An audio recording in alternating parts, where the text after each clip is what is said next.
Assalamualaikum warahmatullahi wabarakatuh. Halo anak-anak, selamat pagi. Bagaimana kabarnya? Alhamdulillah. Berjumpa lagi dengan Ibu. Di sini Ibu akan melanjutkan tentang materi teks cerita rakyat atau hikayat. Apakah masih ingat cerita rakyat dan hikayat itu apa saja? Ya, betul, nilai. Di sini kita akan membahas tentang isi cerita rakyat dan juga nilai-nilai yang terkandung dalam cerita rakyat. Baik, sebelum memulai pembelajaran hari ini, silakan perwakilan kelas atau ketua kelas bisa memimpin berdoa pada pagi ini. Berdoa, mohon.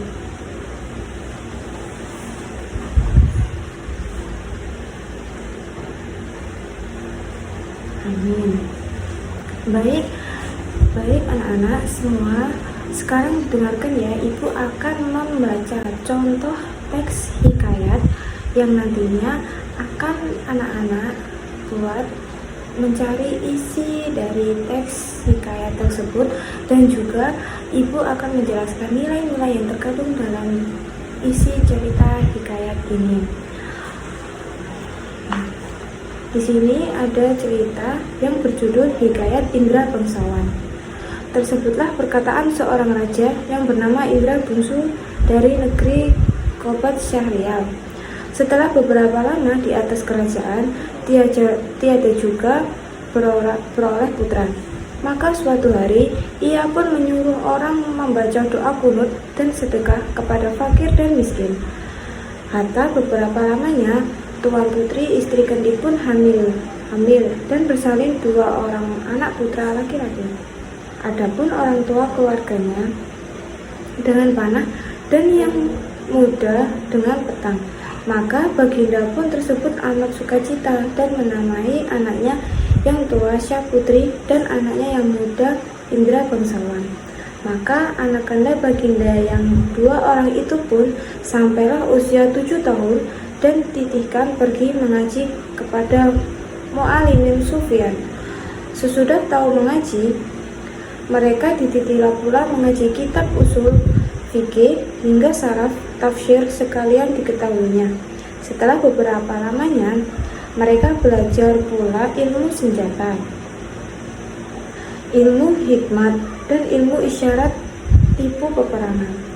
Maka baginda pun bimbinglah, tidak tahu siapa yang patut dirayakan dalam negeri karena anaknya kedua orang itu sama-sama gagah.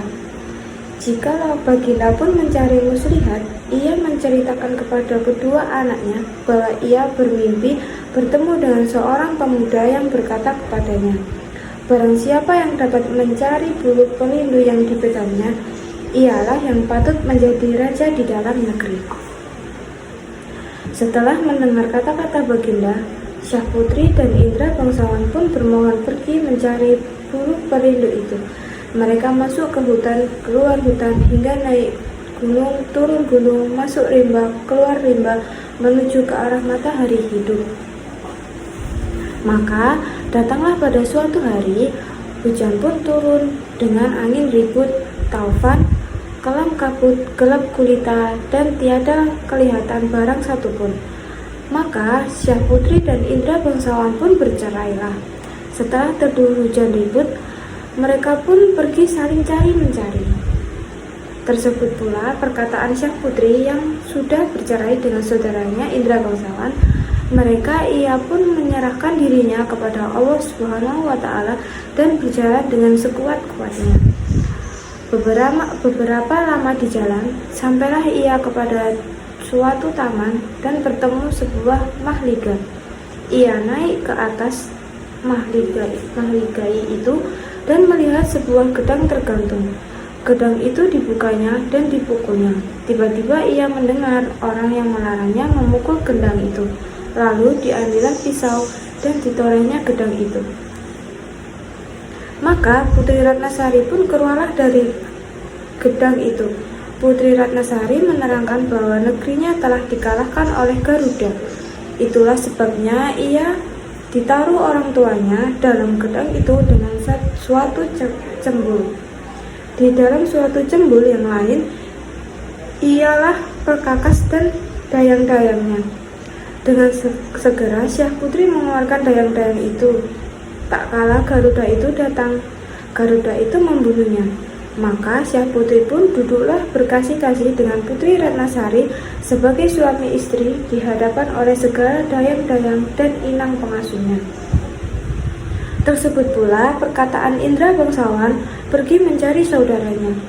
Ia sampai di suatu padang yang terlalu luas. Ia masuk di sebuah gua yang ada di padang itu dan berkumpul dengan seorang raksasa. Raksasa itu menjadi neneknya dan menceritakan bahwa Indra bangsawan sedang berada di negeri Antahbaradah yang diperintah oleh Raja Kabir. Adapun Raja Kabir itu takluk kepada Buraksa dan akan menyerahkan putrinya, Putri Kemalasari, sebagai upeti. Kalau tiada demikian, negeri itu akan dibinasakan oleh Buraksa. Ditambahkannya bahwa Raja Kabir sudah mencanangkan bahwa barang siapa yang dapat membunuh Buraksa itu akan dinikahkan dengan anak perempuannya yang terlalu elok parasnya itu. Kata beberapa lama putrinya kembali, Kemalasari pun sakit mata terlalu sangat. Para ahli nujum mengatakan hanya air susu harimau yang beranak mudalah yang dapat menyembuhkan penyakit itu. Baginda bertitah lagi, barang siapa yang dapat susu harimau beranak muda, ia akan menjadi suami Tuan Putri. Setelah mendengar kata-kata Baginda, si hutan pun pergi mengambil seluas bulu yang berisi susu kambing serta menyangkutkannya pada pohon kayu. Maka ia pun duduk menunggui pohon itu. Sarung kesaktiannya dikeluarkannya, dan rupanya pun kembali seperti dahulu kala. Baik, ibu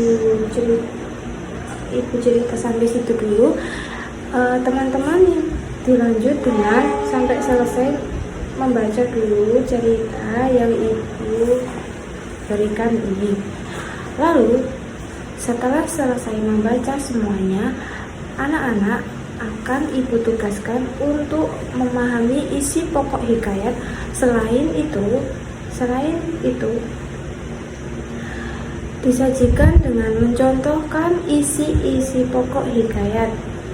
Cobalah mencari pokok-pokok isi hikayat selanjutnya pada kolom yang ibu sediakan di akhir video. Nanti ibu akan kasihkan tugas Google Form.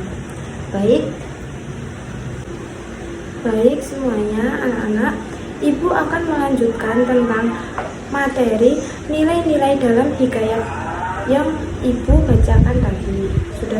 Sudah membaca semuanya? Baik, ibu akan menerangkan tentang nilai-nilai yang di dalam hikayat. Nilai-nilai yang di dalam hikayat itu ada 6.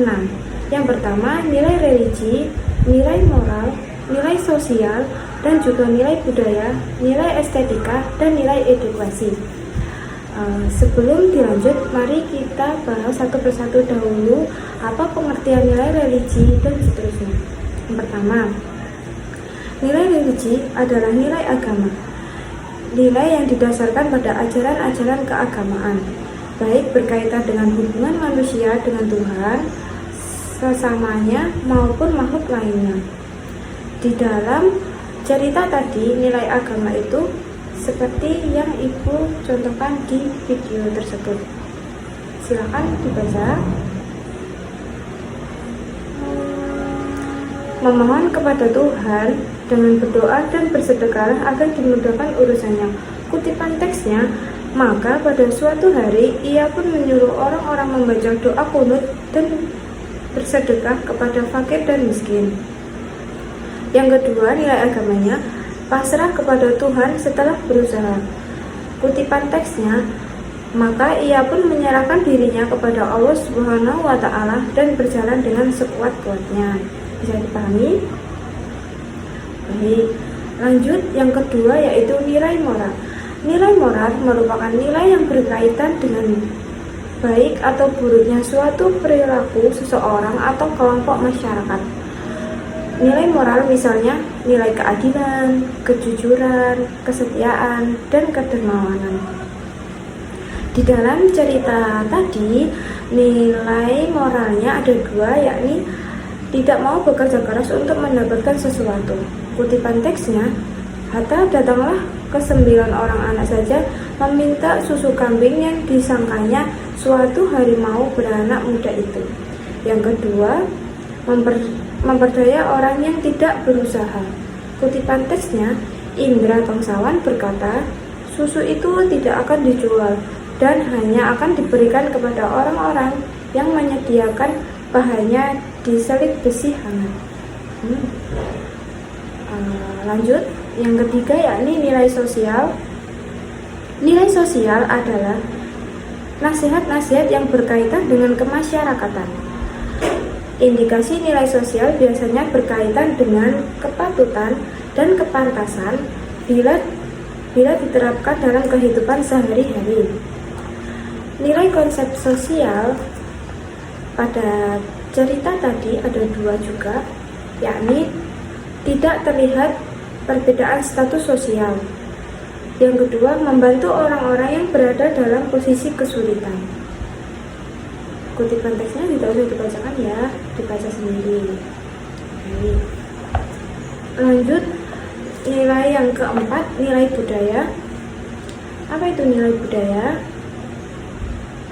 Nilai budaya adalah nilai yang berdasarkan pada adat dan kebiasaan yang berlaku dalam kelompok masyarakat tertentu. Nilai budaya misalkan berkenan dengan pernikahan, mata pencaharian, dan penataan hubungan kemasyarakatan. Di dalam teks tadi, nilai budaya ada satu, yakni raja ditunjuk berdasarkan keturunan dan raja yang memiliki putra lebih dari salah satu mencari tahu siapa yang paling gagah dan pantas menjadi penggantinya. Kutipan teksnya, maka Baginda pun bimbinglah, tidak tahu siapa yang patut dirayakan dalam negeri karena anak kedua orang itu sama-sama gagah.